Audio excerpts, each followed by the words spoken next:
Hello everyone, Steve here with another update on my project to bring my health back.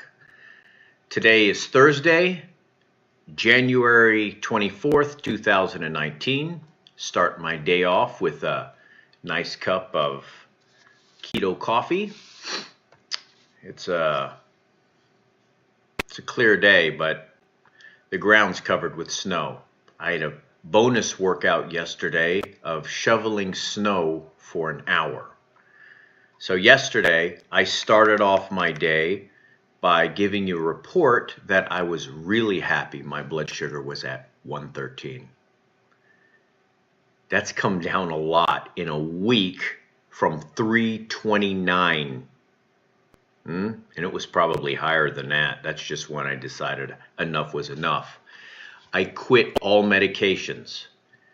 No Lantus insulin, no Novolog, no metformin, no saxagliptin, no Empaglion or whatever the other meds were they were giving me. That's all over. And my blood sugar is down, and I'm going to credit it to a few things. One, I think the biggest thing is your mindset. If you go back and watch my videos, I was looking at myself, I was thinking, man, I look tired. I'm just tired. And I think when your blood sugars are so high, you might even get some kind of brain fog. Well, at some point I said, this is do or die. I'm off the meds.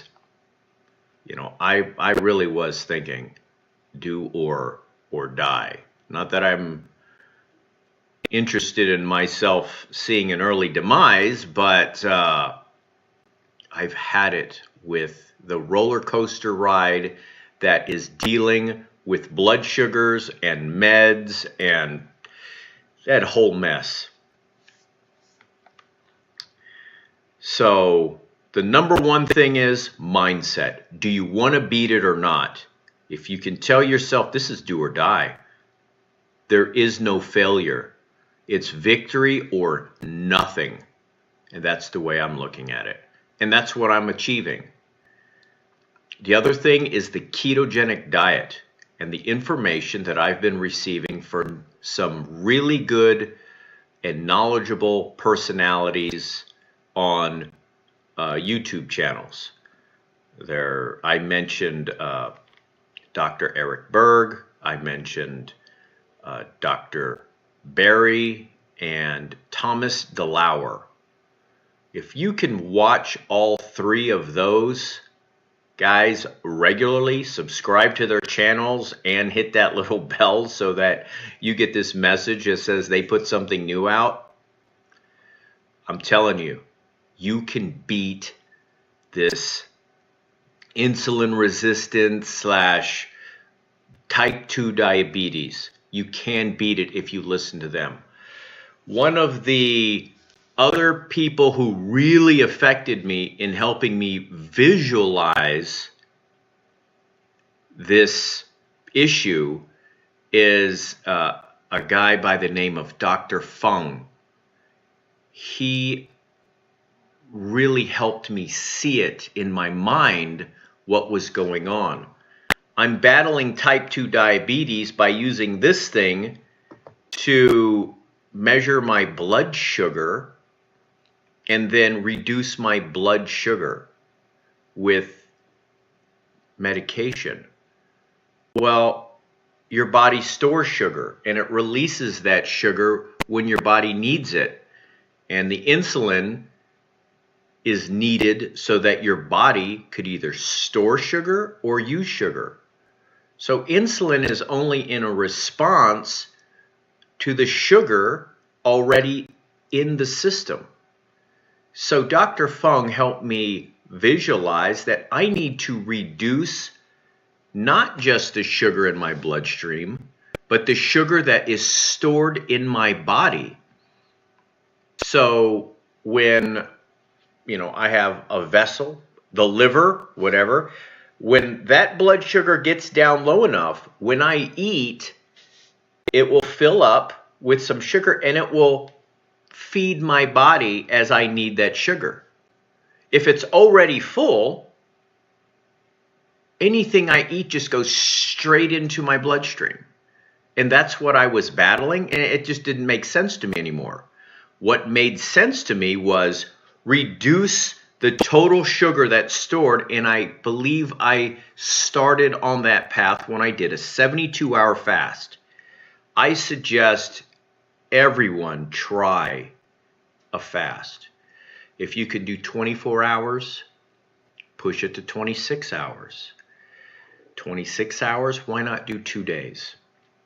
Try a 72-hour fast. That's what I did, and I am so glad I did it.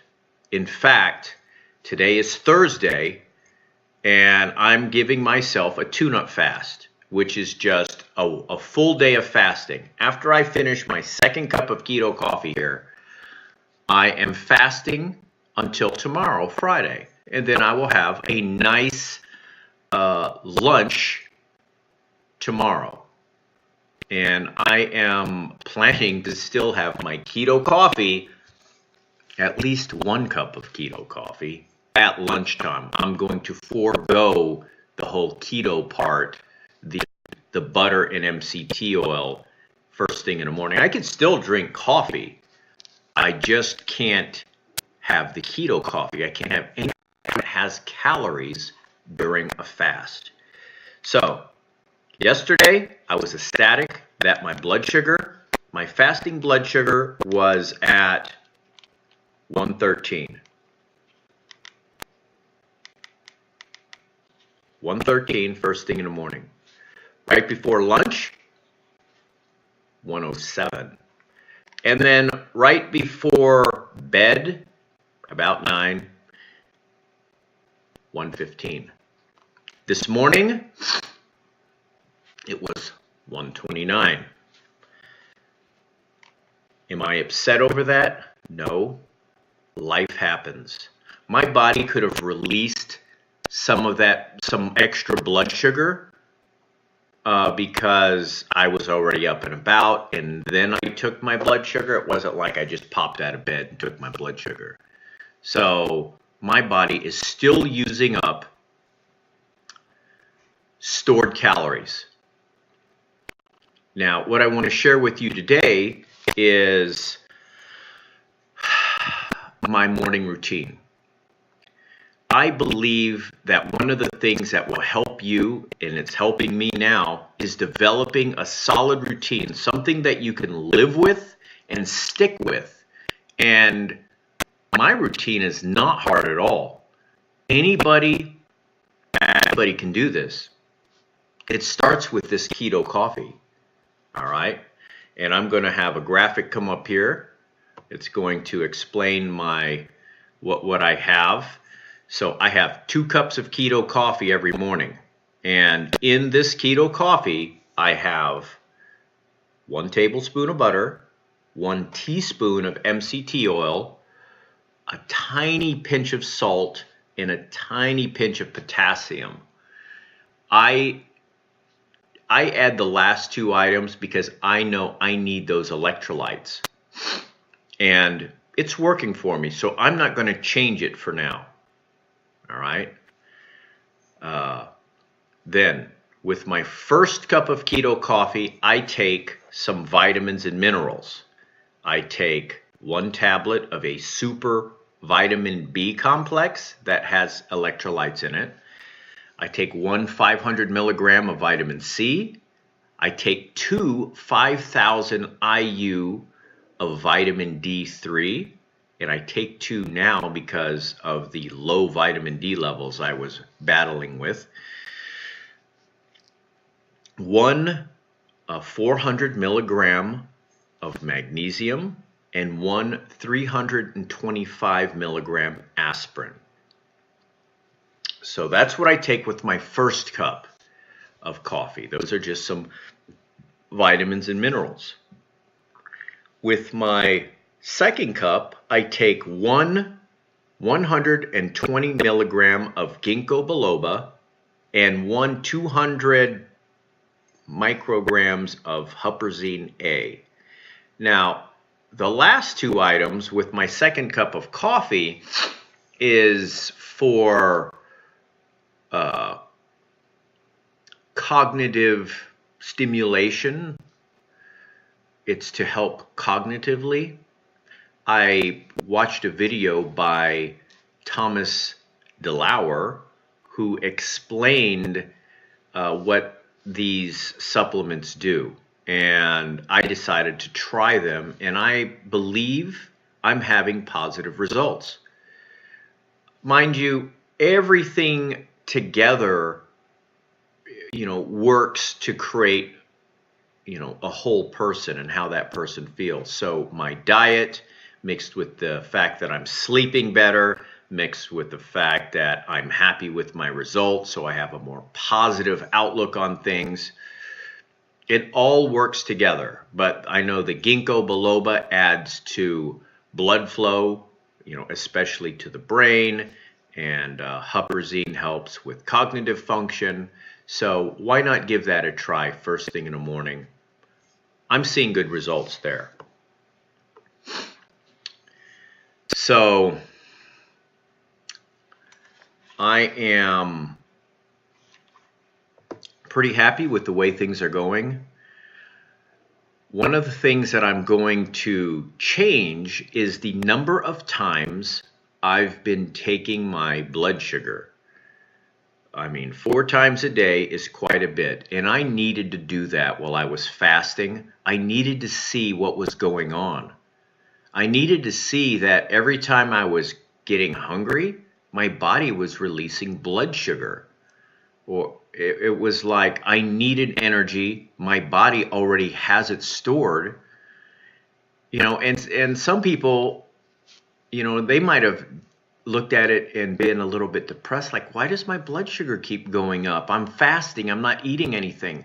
It's because your body is releasing that blood sugar, and you want to keep having your body do that. Bring those stores down. Just have them bottom out if you can. That's what I'm going to do. You do what's right for you. I'm going to do what I think I need to do.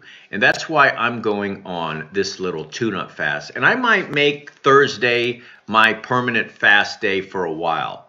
Why not? It's not hurting me. And from what I've been learning, there's something called autophagy, where your body starts cannibalizing weaker cells and releases human growth hormone, and then your body can basically renew itself. So that may be something I talk about in the future. However, you may not want to take it from me. There are some great resources out there on autophagy and this incredible response your body has when you decide to fast. So I'm challenging the idea that, once your blood sugars are high, you've done such damage to your body, it'll never heal, it'll never get right. You're always going to live with this disease. That's what I'm challenging. I think the body can heal itself, and I think autophagy is something that I can tap into that will force my body to break down cells that aren't responding. Maybe they're insulin resistant. I don't know. I'm not a scientist. This is just me visualizing it. That I can force my body to break down some cells that aren't cooperating and then remake cells that do cooperate. That's how I'm looking at it. And it requires me to stay strict to this diet. Okay?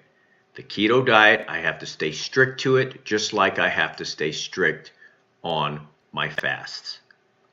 Well, that's it for this update. I hope you've been watching all the previous videos to see exactly where I'm coming from.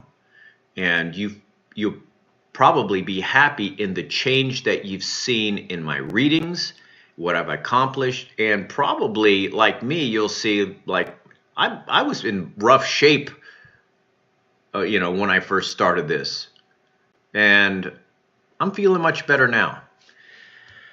Well, hopefully my victories will inspire you to make your own victories. Until next time, take care.